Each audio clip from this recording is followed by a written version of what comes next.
everybody, and welcome back to the channel. Today I'll be bringing you another recipe for a homemade hiker's meal. This one is a dessert, but it can also be made to be quite keto friendly because it's loaded with lots of protein and few net carbs with a slight modification. It's my take on a rice pudding.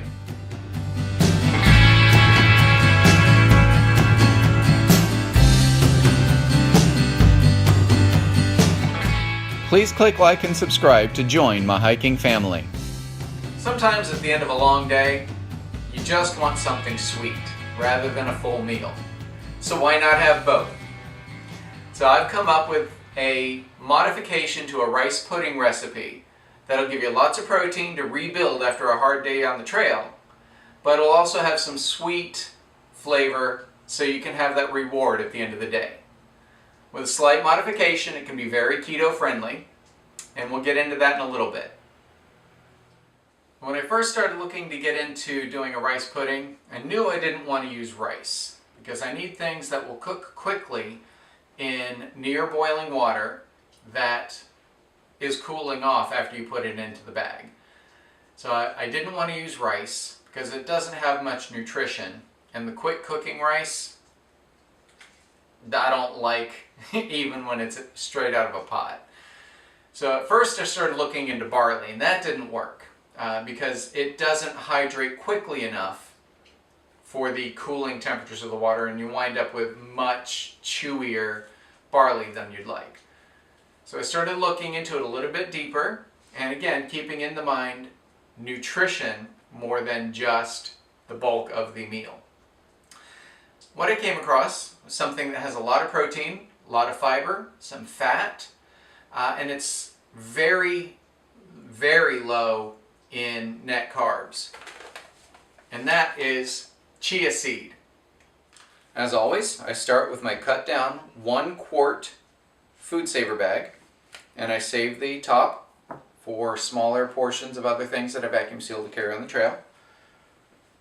And to that I add 1/4 cup of my chia seed.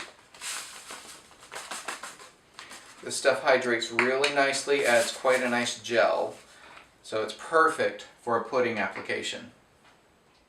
Now that we have our chia in there, we start building the sauce. And I start, of course, with powdered milk. And I add 2 tablespoons of my powdered milk.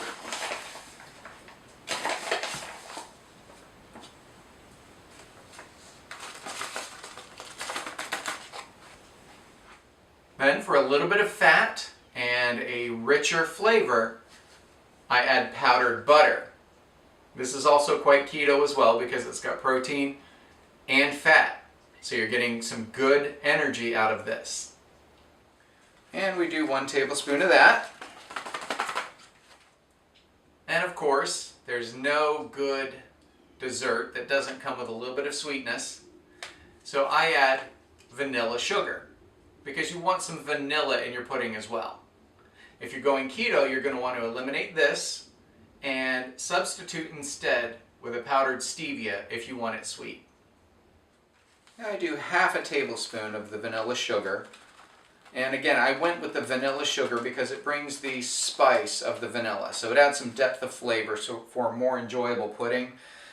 You can probably just do regular sugar, but you'll be missing something. So I like the vanilla sugar in this. Next comes another optional ingredient. Raisins are not keto friendly, but they do add a nice texture and flavor to a pudding. But if you want to go keto, you'll want to take these out because the 2 tablespoons that I put in will carry 16 carbs, which really brings your net carbs up. Between the sugar and the raisins, you end up with a total of 30 net carbs in this recipe. Take the 2 out and you have 9. And 2 tablespoons of those.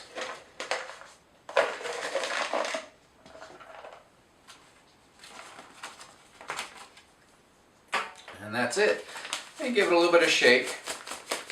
When you add the water, you'll want to give this a little bit of a stir. Then you'll leave it for about 5 or 10 minutes. Give it another stir before you eat it, and you're going to find this quite enjoyable if you're anything like me. I add 1/2 cup of near boiling water to this, and I just leave it alone while I'm setting up my tent or making a cup of coffee or whatever I want to go with it. So that's it. It's that simple. And we go back to the handy dandy food saver. If you've been around for a while, you're getting used to seeing this.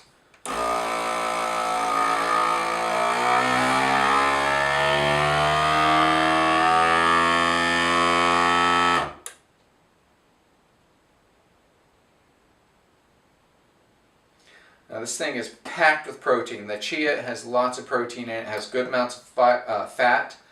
So if you're on the keto diet, you will have lots of fuel to burn. One thing to be aware of with chia is you will want to drink a lot of water, which if you're out on the trail, you're going to be drinking anyway, but you want to make sure you're drinking lots of water because this absorbs water very quickly, very easily, which you'll see if you do this. So you're going to want to make sure you drink a lot of water. And again, I put the double seal on it just to make sure that no air gets in.